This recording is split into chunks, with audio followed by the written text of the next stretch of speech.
High guys, welcome to Cric Chat Venkatesh. వాళ్ళ jersey, వాళ్ళ shirt పైన నథింగ్ అని రాస్తుంది, కానీ everything went for them, nothing went wrong at all. నేను రాయల్ ఛాలెంజర్స్ బెంగళూరు గురించి మాట్లాడుతాను. ది కరెంట్ ఐపీఎల్ ఛాంపియన్, వరుసగా రెండోసారి గెలిచారు. 17 ఏళ్ల పాటు టైటిల్ కోసం చాలా సుదీర్ఘ నిరీక్షణ చేశారు. 3 సార్లు ఫైనల్కి వెళ్ళారు, 3 సార్లు నిరాశ ఎదురైంది. లాస్ట్ ఇయర్ ఆ జింక్స్ బ్రేక్ చేశారు. ఈ ఇయర్ చాలా ఆడుతూ పాడుతూ చాలా హ్యాపీగా మరొకసారి మక్కో టైటిల్ తమ ఖాతాలో వేసుకున్నారు. ఎందుకు ఆర్సీబీలో ఇంత ట్రాన్స్ఫర్మేషన్ ఎందుకు వచ్చింది, ఎందుకని వాళ్ళు the started winning after losing so many matches అనేది వీడియోలో మనం మాట్లాడదాం. సో వాళ్ళు క్యాంపెయిన్ అంత బాగా స్టార్ట్ చేస్తారు. ఎస్ఆర్హెచ్ని ఓడించారు, మధ్యలో కొన్ని మ్యాచ్లు ఓడిపోయారు. ఒక స్టేజ్లో they last I think GT and LSG వరుసగా 2 మ్యాచ్లు ఓడిపోయారు. ఒకే ఒక సందర్భంలో 2 మ్యాచ్లు ఓడిపోయారు. బట్ ఓవరాల్గా అంటే మొదటి నుంచి వాళ్ళు టేబుల్ టాపర్గా ఏం లేరు, కానీ వాళ్ళు ప్రతిసారి కూడా చాలా ఇంప్రెసివ్గానే కనిపించారు. స్టార్టింగ్ నుంచి ఇంప్రెసివ్ కనిపించారు, అదే ఇంప్రెషన్ కంటిన్యూ చేశారు. ఫైనల్కి వచ్చేసరికి ఇంక చివరి దశకు వచ్చేసరికి ఏమనిపించిందంటే, ఒకప్పటి ఆస్ట్రేలియా అండ్ ప్రస్తుతం ఇండియా T20స్లో ఎంతగా డామినేట్, T20స్లో కానీ వైట్ బాల్ క్రికెట్లో ఎంతగా డామినేట్ చేసాయో అది ఆ రకమైన ఒక ఆరా వాళ్ళ టీంలో కనిపించింది. అండ్ ఆర్సీబీ గెలవకపోతే ఆశ్చర్యపడాల్సిన పరిస్థితి, గెలిస్తే ఎవరు ఆశ్చర్యపడదు. ఈవెన్ వాళ్ళు సెలబ్రేషన్ చూడండి, లాస్ట్ ఇయర్ చాలా ఎమోషనల్గా, ఇక్కడ చాలా సుదీర్ఘ నిరీక్షణ తర్వాత గెలిచారు కాబట్టి ఎమోషనల్గా కనిపించారు. ఈ ఇయర్ చాలా సింపుల్గా ఉన్నాయి సెలబ్రేషన్. అంటే they knew that they are going to win, వాళ్ళకి అర్థమైపోయింది గెలుస్తామని. సో దాంట్లో ఒక థ్రిల్, అంటే పర్టికులర్ థ్రిల్ ఏం లేదు, బట్ ఓవరాల్గా they have done exceedingly well. ఎందుకు ఆ చేంజ్ ఎందుకు వచ్చిందని మనం మాట్లాడదాం. 5 కారణాలు, 5 మెట్లు, విజయానికి 5 మెట్లు నాకు అనిపించినాయి. ముందుగా చెప్పాల్సింది స్మార్ట్ బయింగ్. ఆక్షన్లో వాళ్ళు, ఎందుకంటే వాళ్ళ దగ్గర అమౌంట్ పెద్దగా లేదు కాబట్టి వాళ్ళు ఏం చేయాలి, ఉన్నంతలో వాళ్ళు ఒకరిద్దరు ప్లేయర్స్ మీద concentrate. They picked up Venkatesh Iyer for 7 crores, Jacob Duffy లక్కీగా వాళ్ళు 2 crores వచ్చారు. అది రికార్డ్ అద్భుతంగా ఉంది ఈ ఫార్మాట్లో, T20స్లో. కానీ మిగతా టీమ్స్ ఎందుకు వెళ్ళలేదు. సో వాళ్ళు ఆక్షన్ స్టార్ట్ చేశారు అండ్ ఈజీగా బేస్ ప్రైస్లో దొరికేశారు. అది వాళ్ళకి లక్. ఆ ఇద్దరు ప్లేయర్స్నే ఏదో వాళ్ళు ఎక్కువ కాన్సన్ట్రేట్ చేశారు, మిగతా వారిని పెద్దగా పట్టించుకోలేదు వాళ్ళు. They picked up some under-19 players, but వాళ్ళ కాన్సన్ట్రేషన్ అంతా కూడా వీళ్ళకి. అందరూ అన్నారు, ఎందుకు వెంకటేష్ అయ్యర్, ఎందుకు టీం బాగా సెట్ అయింది కదా, దేవదత్ పడిక్కల్ మీద ప్రెషర్ పెడతాడేమో అని అనుకున్నారు. కానీ అతను ఎంత బాగా యూజ్ అయ్యాడంటే, he can play in the middle order, he can play as an opener.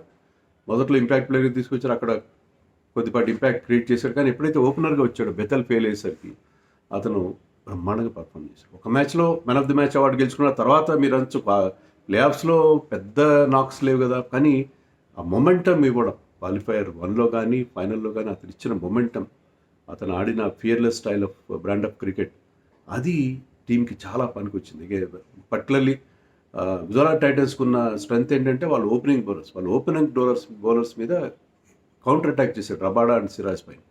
So Venkatesh Iyer selection అంటే అతనికి వాళ్ళ కెప్టెన్ రజత్ పటీదార్తో ఉన్న ఫ్రెండ్షిప్, కానీ ఇద్దరు మధ్యప్రదేశ్ కూడా వాళ్ళు డొమెస్టిక్లో టైటిల్స్ గెలిపించి పెట్టారు. సో వాళ్ళిద్దరి మధ్య ఉన్న అండర్స్టాండింగ్, అది కూడా టీంకి బ్రహ్మాండంగా ఉపయోగపడింది.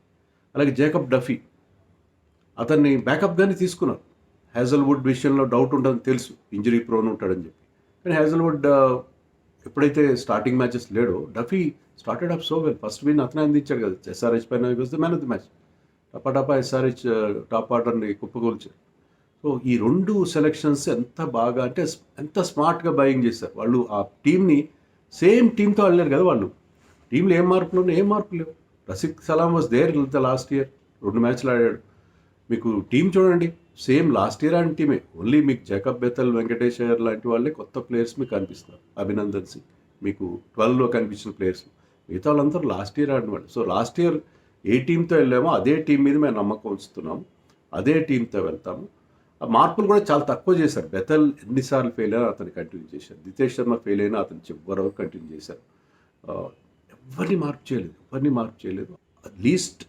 లీస్ట్ చేంజెస్ చేశారు. అదే కదా ఇప్పుడు గతంలో చెన్నై కానీ ముంబై గురించి అదే మాట్లాడుకున్నారు. వాళ్ళని టైటిల్స్ వచ్చినాయంటే మీరు you have faith in our players. Last year టీంనే కంటిన్యూ చేశారు, లాస్ట్ ఇయర్ లాగే పర్ఫామ్ చేశారు. టీమ్ అట్మాస్ఫియర్ ఎంత బాగుందంటే, మనకి లాస్ట్ ఇయర్ ఆడినట్టుగా ఈ ఇయర్ ఆడాలి ప్రతి ఒక్కరు, కానీ వాళ్ళు ఆడారు కదా, అది అక్కడ వచ్చిన వాళ్ళకున్న అడ్వాంటేజ్. సో ఆ factor, smart buying and having the same team, అది వాళ్ళ విజయానికి ఉన్న ఫస్ట్ అండ్ ఫార్మోస్ట్ రీజన్గా మనం చెప్పుకోవాలి. సెకండ్ థింగ్ ఏంటంటే వీళ్ళ బ్యాక్ రూమ్ బాయ్స్, వీళ్ళ లీడర్షిప్ గ్రూప్, దీని గురించి కూడా మాట్లాడారు. యాండీ ఫ్లవర్ వచ్చాడు, 23లో వచ్చాడు, కానీ మెగా ఆక్షన్లో ఎప్పుడైతే పర్ఫార్మర్స్ని తీసుకున్నారు అక్కడ మీకు దినేష్ కార్తిక్ కూడా తోడాడు. యాండీ ఫ్లవర్ మో బబాట్ అనేవాడు, అతను క్రికెటర్ కాదు. బబాట్ is an analyst, is a sports science student, teacher rather. అతని రూట్స్ ఇండియాలో ఉన్న ఆఫ్రికా, మొహమ్మద్ బబాట్ అతని పేరు. బట్ ఏంటంటే ఇంగ్లాండ్ టీంలో డాండీ ఫ్లవర్ అండ్ మొహమ్మద్ బబాట్ కలిసి వర్క్ చేశారు, 10 years పాటు చేశారు. వాళ్ళిద్దరి మధ్య అండర్స్టాండింగ్ ఉంది. వాళ్ళిద్దరు కలిసి ఇక్కడ ఆర్సీబీని రీకన్స్ట్రక్ట్ చేయడం మొదలుపెట్టారు. అంతవరకు ఏంటి, బౌలింగ్ సరిగ్గా ఉండేది కాదు, బ్యాటింగ్లో బిగ్ నేమ్స్కి వెళ్ళేవారు. మీకు టీం చూస్తే ఏంటంటే ఫ్యాఫ్ డూప్లెసీ, మ్యాక్స్వెల్, విరాట్ కోహ్లీ వీళ్ళ మీద డిపెండ్. మిగతా మిడిల్ ఆర్డర్ సరిగ్గా ఉండేది కాదు, ఆల్రౌండర్స్ ఉండేవారు కాదు. టీంలో మీకు ఆ బ్యాలెన్స్ కానీ టికింగ్ ఆల్ ద బాక్సెస్ ఉండడం అది ఉండేది కాదు. అది ఆ మార్పు ఆ మెగా ఆక్షన్లో 2 years బ్యాక్ తీసుకొచ్చారు. సో ఎప్పుడైతే టీం సెట్ అయిందో బ్రహ్మాండంగా, అంటే పర్ఫార్మర్స్ని, బిగ్ నేమ్స్ వదిలేసి పర్ఫార్మర్స్ని టీంలోకి తీసుకొచ్చారు. I think they spend some 6 crores per 6 అలా. ఎవరిని అనుకుంటారు అతని కోసం అంత అమౌంట్ పెట్టారు, ఎందుకంటే they have identified his talent. So ఇలాంటి ఒక మంచి వర్క్ జరిగింది. టీం బాగా సెట్ అయింది కాబట్టి దే స్టార్టెడ్ వినింగ్. ఇన్నేళ్ల గ్యాప్ తర్వాత టీం బ్రహ్మాండ. కృణాల్ పాండ్యా వాళ్ళు కూడా హోప్తోనే తీసుకున్నారు. బట్ ఇక్కడ అతను ముంబై కంటే కూడా, ముంబైలో ఆల్మోస్ట్ అతని గ్రాఫ్ పడిపోయి కంప్లీట్గా డౌన్ అయిపోతున్న టైంలో ఇక్కడ అతనికి ఇచ్చిన సపోర్ట్ అది. తర్వాత ఈ ఆక్షన్ ముందు ఎవరు వచ్చారు, దినేష్ కార్తిక్ వచ్చాడు. Dinesh Karthik is practical man, ఊళ్ళంతమంది ఫ్రాంచైజీలకు ఆడాడు. తర్వాత ఐపీఎల్లో అతనికి గురించి క్షుణ్ణంగా తెలుసు, ఇండియన్ కండిషన్స్ తెలుసు. అతను వీళ్ళిద్దరి vision and planning plus Dinesh Karthik identification of talent, తర్వాత అతనికి ఉన్న local knowledge. So Dinesh Karthik is a wonderful guy. So Dinesh Karthik లాంటి అతను పాజిటివ్గా ఎప్పుడు అతని దగ్గర పాజిటివిటీ ఉంటుంది, ఎప్పుడు నవ్వుతూ ఉంటాడు. అతను ఏంటంటే ఈ can keep the team flock together, చాలా అందరినీ ఆ మంచి చీర్ఫుల్ మూడ్లో ఉంచగల క్యారెక్టర్ అతను. సో దినేష్ కార్తిక్ రోల్ మనకు కనబడదు పైకి, బట్ చాలా ఉంది. ఈ టీమ్ ఫార్చ్యూన్స్ మారినాయి అంటే Dinesh Karthik was there as a player in this team. But అతను ఎప్పుడైతే ఆ కోచింగ్ రోల్లోకి వెళ్ళాడో, బ్యాటింగ్ కోచ్గా మెంటర్గా వెళ్ళాడో, అతను ప్లానింగ్ కానీ వీళ్ళందరూ కలిసి చేసిన, ఇంకా మలోలన్ రంగరాజన్ అని ఉన్నాడు. అండ్ వీళ్ళతో పాటు కెప్టెన్ రజత్ పాటిదార్ సంగతి ఏంటి? ఇప్పుడు మీకు చెన్నైలో ధోని నీడలో జడేజా కానీ రుతురాజ్ గైక్వాడ్ కానీ కంఫర్టబుల్గా లేరు. బట్ విరాట్ కోహ్లీ ఉండగా కూడా ఇతను he asserted himself and he led the team very well. చాలా కూల్గా ఉంటాడు, తను బ్యాటింగ్ ఎఫెక్ట్ కావట్లేదు కెప్టెన్సీ వల్ల, అండ్ హీస్ లీడింగ్. అతని స్ట్రాటజీ బాగుంది అండ్ ఎగ్జిక్యూషన్ బాగుంది, పర్ఫెక్ట్గా ఉంది. అశ్విన్ చెప్పినట్టుగా భరతుడు రాముడి పాదుకలను పెట్టుకుని నడిపించినట్టుగా Virat Kohli is the leader of the team, no doubt. But ఇతను ఏంటంటే ఆ రోల్లో పర్ఫెక్ట్గా ఒదిగిపోయాడు. చెన్నైలో జరగలేదు, ధోని నీడలో మిగతా క్యాప్టెన్స్ ఎందుకునో వాళ్ళు పూర్తిగా వదగలేదు. ఇక్కడ విరాట్ కోహ్లీ ఉండగా కూడా, ప్రెజెన్స్ ఉండి కూడా, వాళ్ళిద్దరి మధ్య ఉన్న అండర్స్టాండింగ్. సో ఈ లీడర్షిప్ గ్రూప్ బ్రహ్మాండంగా వర్క్ చేశారు. లీడర్షిప్ గ్రూప్ చేసిన వర్క్ వల్ల వాళ్ళు గెలిచారు. సో అది second point. Third point, team work. మామూలుగా ఏంటంటే ఏదైనా టీం బాగా పర్ఫామ్ చేస్తే ఒక్కరు దాంట్లో పివటల్ రోల్ ప్లే చేస్తారు. లైక్ రాజస్థాన్కి వైభవ్ సూర్యవంశీ. సో అలాంటి రోల్ ఇక్కడ లేదు. విరాట్ కోహ్లీ ఉన్నాడు, Virat Kohli was been consistent. But Virat Kohli ఒక్కడే ఇక్కడ గెలిపించాడు కదా. 8 different player of the matches ఉన్నారు, పిఓటిఎం అంటే మనం డిఫరెంట్ వాళ్ళు ఉన్నారు. దాంట్లో ఫిల్ సాల్ట్ ఉన్నాడు, టిమ్ డేవిడ్ ఒకసారి వచ్చింది, భువి, హ్యాజల్వుడ్, జాకబ్ డఫీ, వీళ్ళందరూ కూడా విరాట్ కోహ్లీతో పాటు వీళ్ళందరూ కూడా కెప్టెన్ రజత్ పాటిదార్తో పాటు వీళ్ళందరూ కూడా player of the match awards గెలుచుకున్నారు. సో డిఫరెంట్ మ్యాచ్ విన్నర్స్ని వీళ్ళు ప్రొడ్యూస్ చేయగలిగారు. ఒక్కరి మీద డిపెండ్ ఏమాత్రం కాలేదు. అందరూ కంట్రిబ్యూట్ చేశారు. అందరికీ టిమ్ డేవిడ్ స్టార్టింగ్లో బ్రహ్మాండంగా ఆడాడు. ఐ థింక్ చెన్నైతో జరిగిన మ్యాచ్లో అతను ఒక వండర్ఫుల్ ఇన్నింగ్స్ ఆడాడు. ఫిల్ సాల్ట్ ఇంజర్డ్ అయినా అతను స్టార్టింగ్లో, అతను ముంబైతో జరిగిన మ్యాచ్లో he was the man of the match. Phil Salt స్టార్టింగ్లో కొన్ని మంచి నాక్స్ ఆడాడు, తర్వాత ఇంజరీ వల్ల అతను వెళ్ళిపోయినా సరే. అలాగా మీకు ప్రతి ఒక్కరి కాంట్రిబ్యూషన్ మనకి కనిపించింది. జితేష్ శర్మ సరే బ్యాటింగ్ సరిగ్గా చేయలేదు, కానీ క్వాలిఫైర్ 1లో hit some important runs and his keeping was top class through the tournament. So keeping బాగుంది, కీపింగ్లో మంచి క్యాచ్లు పట్టుకున్నాడు, including that catch of Sai Sudharsan in the final. So అతను కీపింగ్ బాగా చేశాడు. బ్యాటింగ్లో అనుకున్న స్థాయిలో లాస్ట్ ఇయర్తో కంపారిజన్లో చేయలేదు. రొమారే షెపర్డ్ బౌలింగ్లో కాస్త రన్స్ ఇచ్చాడు, బ్యాటింగ్ ఎక్కువ ఆపర్చునిటీస్ వచ్చినప్పుడు కూడా అంతగా క్లిక్ కాలేదు, but they capped faith in him. ఎందుకంటే అతను హీస్ క్యాపబుల్. మీకు అవసరం వస్తే అవసరమైన టైంలో టఫ్ సిచ్యుయేషన్లో వచ్చి ఈ కెన్ క్లియర్ ద బౌండరీ, ఒక 2-3 సిక్స్లు కొట్టగలడు, కాబట్టి అతన్ని కంటిన్యూ చేస్తాడు. అండ్ ఈ can be our 6th bowler. మీకు ఆ 6th బౌలర్ ఇది ఇస్తాడు. సో అతన్ని ఎలా కంటిన్యూ చేశారు. సో కొంతమంది పర్ఫార్మెన్స్ కాస్త డౌన్ అయినా, ఈవెన్ హ్యాజల్వుడ్ పర్ఫార్మెన్స్ డౌన్ అయినా వేరే వాళ్ళకి మళ్ళీ హ్యాజల్వుడ్ లాంటి వాళ్ళు ఏం చేస్తారు, లాస్ట్కి వచ్చేసరికి మళ్ళీ ఫైనల్లో హ్యాజల్వుడ్ వన్స్ అగైన్ ఆసీస్ ఎలా క్లిక్ అవుతారో అలా క్లిక్. సో అందరి కాంట్రిబ్యూషన్ అక్కడ మనకి కనిపించింది. జేకబ్ బెథెల్ ఒక్కడే మనకి కంప్లీట్ ఫెయిల్యూర్గా మనకు కనిపించాడు. Devdutt Padikkal batted beautifully. Last season అంత ఎఫెక్టివ్గా అనిపించలేదు అతను బ్యాటింగ్. స్ట్రైక్ రేట్ కానీ రజేష్ ఈసారి ఆల్మోస్ట్ 500 రన్స్ చేశాడు, 168 స్ట్రైక్ రేట్తో చేశాడు. సో అతను బ్రహ్మాండమైన డొమెస్టిక్ ఫామ్ నుంచి వచ్చాడు. సో ఆ ఫామ్ ఇక్కడ రిఫ్లెక్ట్ అయింది. సో అతను కొన్ని షాట్స్ అయితే ఎంత అద్భుతమైన షాట్స్ ఆడాడంటే, పర్టికులర్లీ అతని పికప్ షాట్స్ అద్భుతంగా ఉన్నాయి. Krunal Pandya wonderful all round performance. ఇక్కడ బౌన్సర్లు వేసాడు, వేరియేషన్ రిలీజ్ పాయింట్ మార్చాడు, డౌన్ బౌలింగ్ వేశాడు, క్రీజ్ని యూజ్ చేసుకుని క్రీజ్లో చాలా లోపల నుంచి బౌలింగ్ వేశాడు. రకరకాల ప్రయోగాలు చేసి kept the batsmen guessing and picked up crucial wickets and also scored crucial runs. So Krunal Pandya ఎంత ఇంపార్టెంట్ ప్లేయర్ ఈ టీంకి. 108 అని అశ్విన్ అన్నాడు ఎమర్జెన్సీకి, మీకు ఏదైనా కావాలి, మీకు ఎమర్జెన్సీ అసిస్టెన్స్ కావాలంటే అలాగా టీంకి అవసరమైనప్పుడు హెస్ ప్రొడ్యూస్ ది రిజల్ట్స్. ప్రతి ఒక్కరు బౌలర్స్ గురించి మళ్ళీ మాట్లాడతారు. సో వీళ్ళందరి కాంట్రిబ్యూషన్స్తో they manage to win. So ఆ టీమ్ వర్క్ అనేది బ్రహ్మాండంగా ఈ కలిసి వచ్చింది వీళ్ళకి. That is another point. And bowlers particularly Bhuvneshwar Kumar గతంలో 2 సార్లు పర్పుల్ క్యాప్ గెలిచాడు, కానీ ఈసారి అతను పర్పుల్ క్యాప్ రాలేదు, కొద్దిగా ఒక్క వికెట్ తేడాతో మిస్ అయ్యాడు.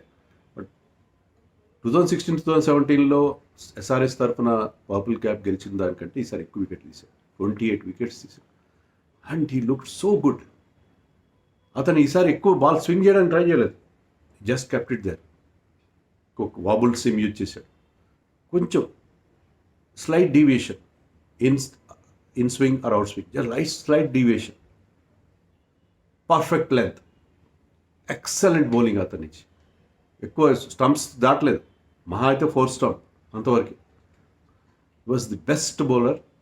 రబాడా పర్పుల్ క్యాప్ వచ్చి ఉండొచ్చు, కానీ ఆ స్కిల్ వైజ్ కానీ ఏ రకంగా చూసుకున్నాడు, he was the best bowler of the tournament without any doubt.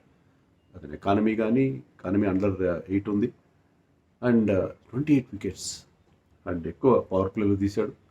Rabada డెత్లో ఎక్కువ బౌలింగ్ లేదు, బట్ భువనేశ్వర్ కుమార్ డెత్లో కూడా బౌలింగ్ వేసి అక్కడ కూడా ఎఫెక్టివ్ అయ్యాడు. అతని బౌలింగ్ ఆర్సీబీకి అంటే ఒక పదును, కటింగ్ ఎడ్జ్ ఇచ్చింది. అండ్ హ్యాజల్వుడ్ స్టార్టింగ్లో చాలా బాగా స్టార్ట్ చేశాడు, తర్వాత కొంచెం డౌన్ అయినప్పటికీ మళ్ళీ ఇందాక చెప్పినట్టుగా ఫైనల్కి వచ్చేసరికి, ఫైనల్ ఎప్పుడు బ్రహ్మాండంగా, ఫైనల్లో ఆ కీ వికెట్ ఎప్పుడైతే ఈ గాట్ శుభ్మన్ గిల్స్ వికెట్, అది వాళ్ళకి ఒక మంచి రూట్ ఏర్పరిచింది. అలాగే కృణాల్ పాండ్యా గురించి ఆల్రెడీ చెప్పాను. సో వీళ్ళు ముగ్గురు main bowlers. Suyash Sharma last year అంత ఎఫెక్టివ్గా లేడు, కానీ అతను కూడా కవర్ చేశాడు. ఇప్పుడు కొంతమంది ఆశించిన స్థాయిలో పర్ఫామ్ చేయలేదు, సుయాష్ కానీ, జితేష్ కానీ, రొమారే షెపర్డ్, జేకబ్ బెథెల్. కానీ వీళ్ళ టీం ఓవరాల్ స్ట్రెంత్ ముందు వాళ్ళ ఫెయిల్యూర్స్ని వీళ్ళు కవర్ చేయగలిగారు. అది కదా ప్రత్యేకత. సో బౌలింగ్లో వాళ్ళకి చిన్న లోపాలు కనిపించినాయి. 6th బౌలర్గా షెపర్డ్ కూడా అంత గొప్పగా బౌలింగ్ వేయలేదు, కానీ జేకబ్ డఫీ కూడా సెకండ్ హాఫ్లో అంత గొప్ప బౌలింగ్ వేయలేదు. సో వాళ్ళకేంటంటే వాళ్ళ టీం ఓవరాల్గా బాగుంది కాబట్టి చిన్న లోపాలు ఉన్నా కూడా దాన్ని కవర్ చేసినారు.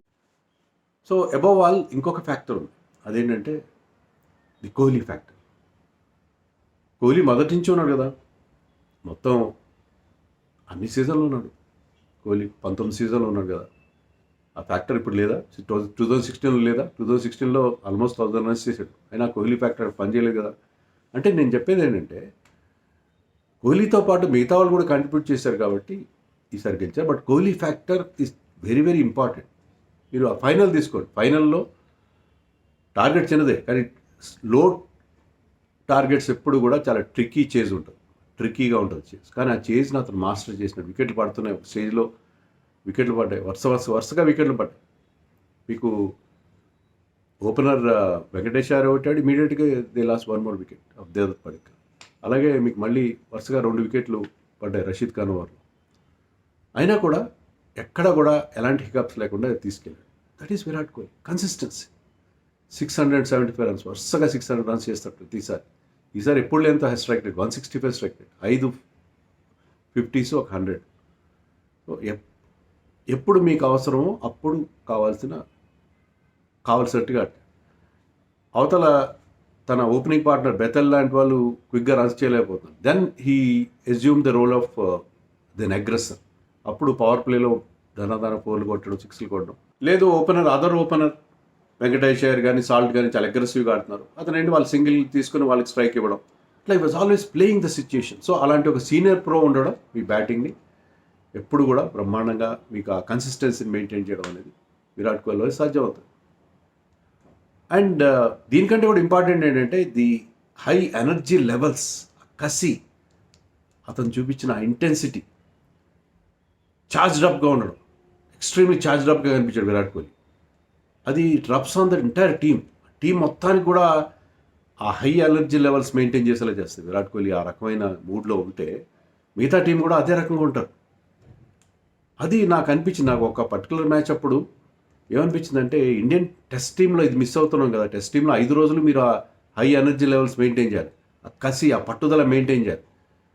అది విరాట్ కోహ్లీ లేకపోవడం వల్ల మిస్ అవుతున్నామో అనిపించింది. ఆ విరాట్ కోహ్లీ చూపించిన aggression, that was really wonderful for the team.